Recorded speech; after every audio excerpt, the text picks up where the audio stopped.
Are we barreling toward a housing market crash? Now the story is one of higher borrowing costs and a shortage of homes. It is a toxic combination. But peek inside all this vertical real estate, and there's a fundamental question.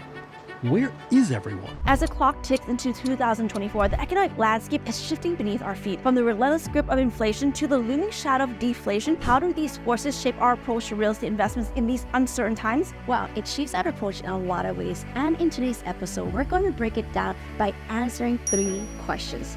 How did we get here? How are economics shifting real estate and what impact are they making? How can you profit from it?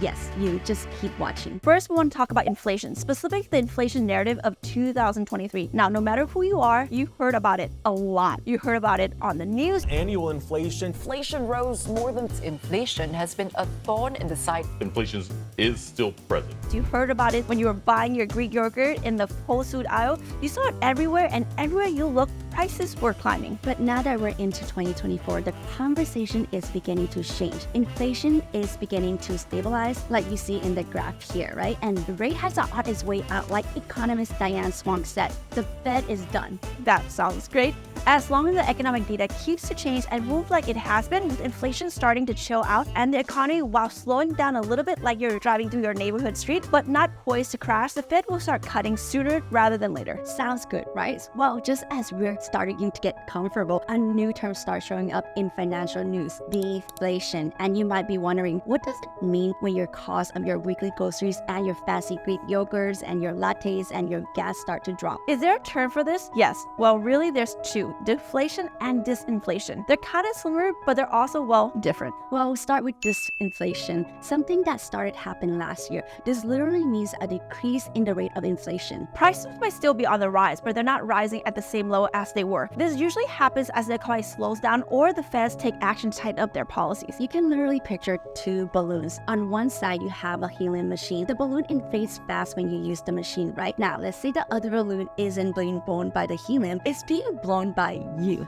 It still inflates, right? Yes, but not as fast as a helium balloon does. Essentially, the helium balloon represents inflation and you're representing disinflation. Or to put it in real estate terms, we're talking about our apartment complex in Northwest Arkansas. It was leasing on a renewal rate upon purchase at 12% year over year, which is amazing. But right now, the rental growth is 8%, which is still awesome. It's still increasing, right? But the rate of growth slowed down a bit. The second term is deflation. It occurs when the inflation rate falls below 0 and refer to a sustained decrease in level of price in the economy. A bunch of things can cause this: decreased demand, decreased money supply, technology advancements, you name it. And it's a key topic since it carries potential impact on sectors like, you guess it, real estate. Why? Well, because anticipation of lower prices can affect rent and property values. With deflation, spending can decrease, investment can slow, consumer confidence can go down, and the economy can stagnate. To put it simply, if inflation is the speed at which the prices are climbing, disinflation is like easing off the accelerator. Prices are still going up, but not as rapidly. For instance, if the annual inflation rate decreases from 1 year at 5% to 3% the next year, this reduction in inflation rate is considered disinflation. As real estate investor, we prefer disinflation to deflation. However, 2024 will likely see some deflation, which is why you want to consider unconventional opportunities that might either hedge against or capitalize on these economic conditions. It's why we love talking about diversification, about long-term perspectives, and about being aware. See, for real estate investors, this new deflationary environment presents a complex puzzle. For instance, let's talk about the impact of reduction in interest rates, which we'll definitely see this year. From our perspective, we see this a few ways. Number 1, falling interest rates should boost commercial real estate industry. Number 2, lower hedging costs likely encourages more international capital to flow into U.S. property markets. Number 3, this could lead to slight cap rate compression and prevent cap rate increase due to lower interest rate. And number 4, if this is correct, property values could rise with cap rate compression, assuming unchanged net operating income. This is a good thing, pal. At least it definitely can be. For instance, falling interest rate means that financing will lower, making it more affordable to invest in big properties and development projects. It can also lead to an increase in cash flow by lowering mortgage payments, giving you a higher net operating income and the property for the property improvements and even investor distribution. Plus, as investors like us and like you start to lean on these lower rates, property values themselves start to rise. Take that, combine it with stimulated economic activities that falling interest rates can spark, and you have a high demand in the commercial space. Boom.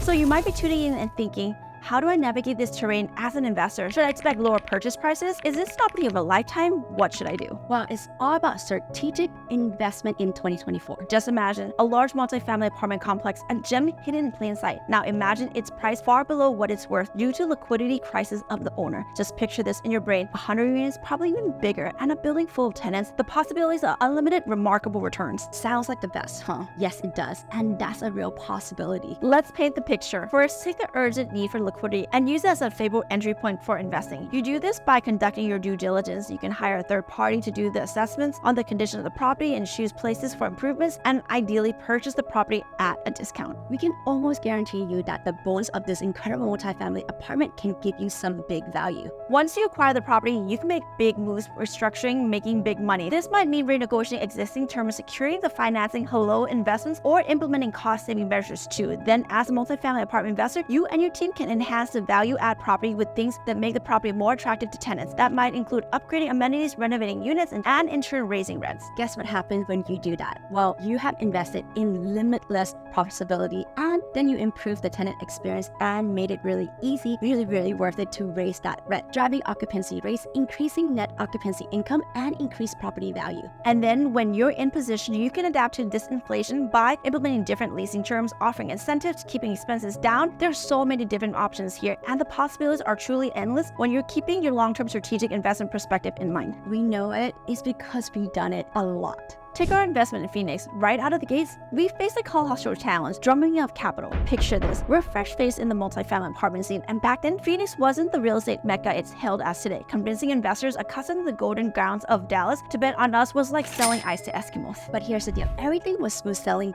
post-acquisition until February 2020 hit us like a freight train. Our master plan had us rolling up our sleeve for interior ramp-up to increase rent. But then, in the past 2 weeks, the number of cases of COVID-19 outside China has increased 13-fold. The global pandemic crashed the party. Our grand construction plan froze in time. Access to the units, a pipe dream, thanks to the pandemic's infancy stages. With our strategy in limbo, we didn't sit back, we shifted gears towards squeezing out organic rent growth. Call it serendipity or strategies, but rent source, renovations plans or not, it was a tightrope walk to say the least. Looking back, if the market wind hadn't been in our favor, our bet on C-class property in Phoenix could have spelled disasters. But hey, the stars were aligned, and 27 months later, we closed that chapter with a whopping 3.11x equity multiple in profits, a testament to the old adage that all well that ends well. Now, don't get us wrong, we're not recommending that you necessarily invest in these physically neglected properties. In fact, we rarely do these days. Instead, we focus on properties who were neglected financially. For instance, those which had unfavorable loan terms when they were secured at purchase, typically on floating or variable rates with short-term loans. While the operations, collections, occupancy, and total net operating income of these properties are usually fine, the seller probably have extenuating reasons they need to sell. Loan maturity looming, depleted CapEx budget, rate cap premium renewal, you name it. Here's the thing: real estate investing in 2020 doesn't have to be a ticking time bomb ruined by terms like disinflation and deflation and blah blah blah blah whatever else is there.